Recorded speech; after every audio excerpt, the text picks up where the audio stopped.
Assalamualaikum warahmatullahi wabarakatuh. Perjalanan hidup manusia.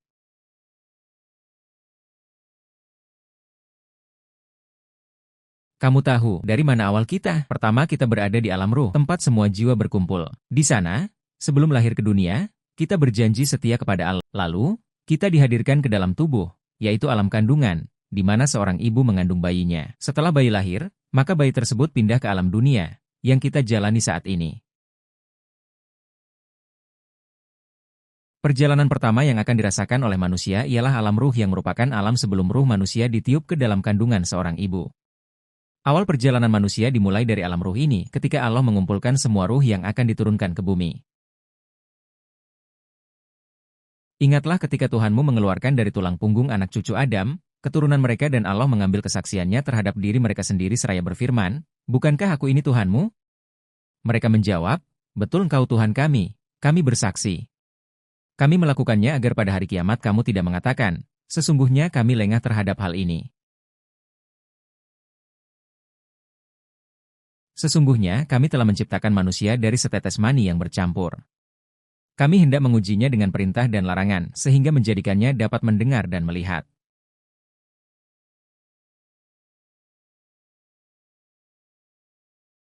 Perjalanan yang kedua ialah alam rahim kandungan. Rahim juga bermakna kasih sayang. Alam rahim ini merupakan suatu alam di mana manusia dibentuk atas kasih dan sayang Allah kepada para hambanya. Ketika berada di alam inilah terjalinnya kasih sayang yang disebut silaturahmi. Setelah melewati alam ruh dan setelah membuat kesaksian tentang Allah maka manusia akan memasuki kehidupan dalam rahim kandungan.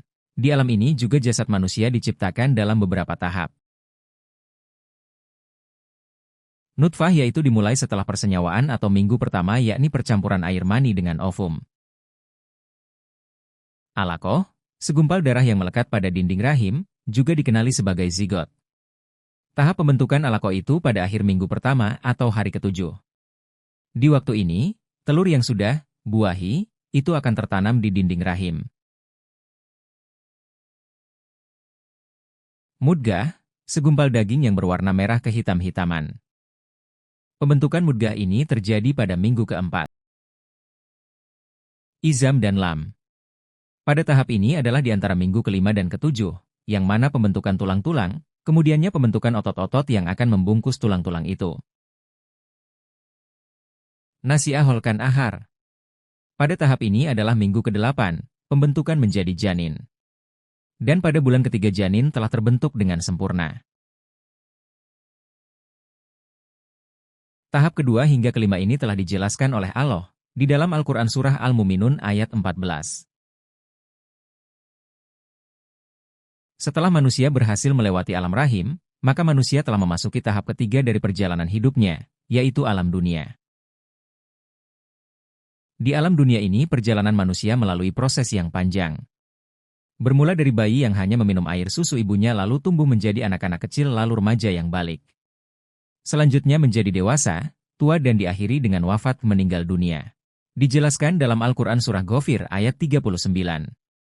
Wahai kaumku, sesungguhnya kehidupan dunia ini hanyalah kesenangan sementara, dan sesungguhnya akhirat itulah negeri yang kekal.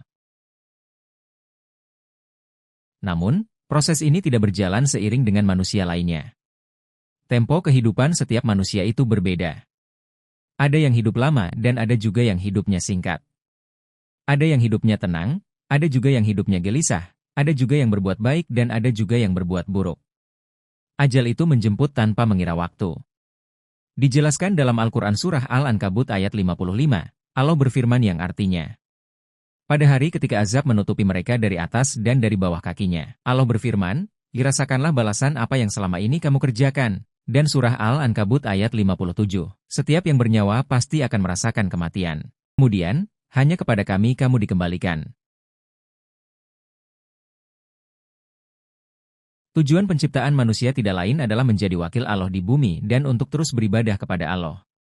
Dijelaskan dalam Al-Quran Surah Al-Baqarah ayat 30. Ingatlah ketika Tuhanmu berfirman kepada para malaikat, aku hendak menjadikan khalifah di bumi. Mereka berkata, apakah engkau hendak menjadikan orang yang merusak dan menumpahkan darah di sana, sedangkan kami bertasbih memujimu dan menyucikan namamu? Dia berfirman, sesungguhnya aku mengetahui apa yang tidak kamu ketahui. Dan surah Az-Zariyat ayat 56. Tidaklah aku menciptakan jin dan manusia, kecuali untuk beribadah kepadaku.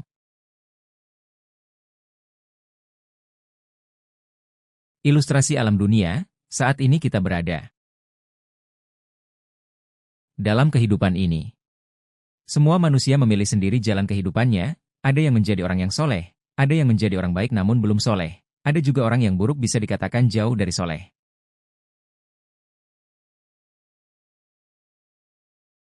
Hidup ini adalah pilihan, kita pribadi yang memilih dan menentukan jalan seperti apa. Namun kebanyakan orang tidak mengindahkan dari setiap peristiwa yang terjadi dalam kehidupan sehari-hari. Ada orang yang kerjanya sesuai dengan tuntunan agama Islam, dia bekerja dengan mencari rezeki yang halal. Namun ada juga orang yang bekerja dengan mencari rezeki yang tidak halal. Zaman sekarang, kebanyakan orang tidak peduli dari mana dia mendapatkan penghasilan. Mereka tidak peduli dengan istilah rezeki halal atau haram. Karena di zaman sekarang ini kebanyakan orang mengikuti hawa nafsunya bukan mengikuti akal pikiran sehatnya. Tidak heran zaman sekarang banyak sekali yang mencari rezeki dari yang tidak halal. Ilustrasi alam kubur. Ketika orang-orang yang sudah meninggal dunia, mereka akan dihadapkan dengan kehidupan yang baru. Dia tidak lagi memikirkan tentang dunia. Proses kematian saat seseorang meninggal, ruh mereka dicabut oleh malaikat. Proses ini bisa jadi terasa menyakitkan atau damai, tergantung pada keadaan iman dan amal perbuatan orang tersebut. Setelah si mayit telah masuk ke alam kubur, maka si mayit akan didatangi oleh malaikat Munkar dan Nakir. Setelah dikuburkan, dua malaikat, Munkar dan Nakir akan datang untuk menanyakan tentang keyakinan dan amal perbuatan orang yang telah meninggal. Mereka akan menanyakan, siapa Tuhanmu? Apa agamamu? Siapa nabi yang diutus kepadamu? Apa kitabmu? Jika orang tersebut adalah seorang yang beriman, ia akan menjawab dengan yakin dan diberikan kabar gembira. Namun, jika ia tidak beriman, ia akan mengalami kebingungan dan ketakutan. Berdasarkan jawaban yang diberikan, seseorang akan mengalami keadaan di dalam kubur. Jika ia termasuk orang yang beriman, ia akan merasakan ketenangan dan kenikmatan, seperti cahaya dan taman yang indah. Sebaliknya, jika ia termasuk orang yang kafir atau berdosa, ia akan merasakan siksaan dan kesedihan.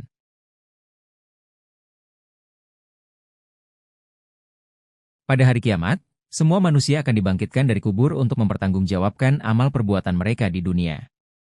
Ini adalah saat di mana setiap orang akan mendapatkan balasan sesuai dengan tindakan mereka.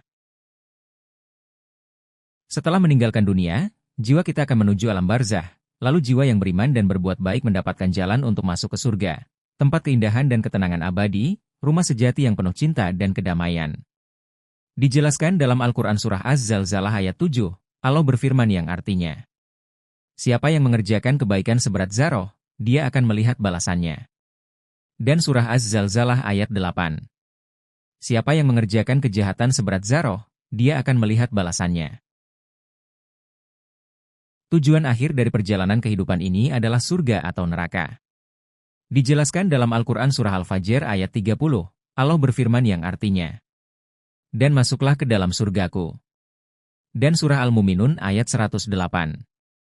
Dia Allah berfirman, tinggallah kamu di sana dengan hina dan janganlah berbicara denganku.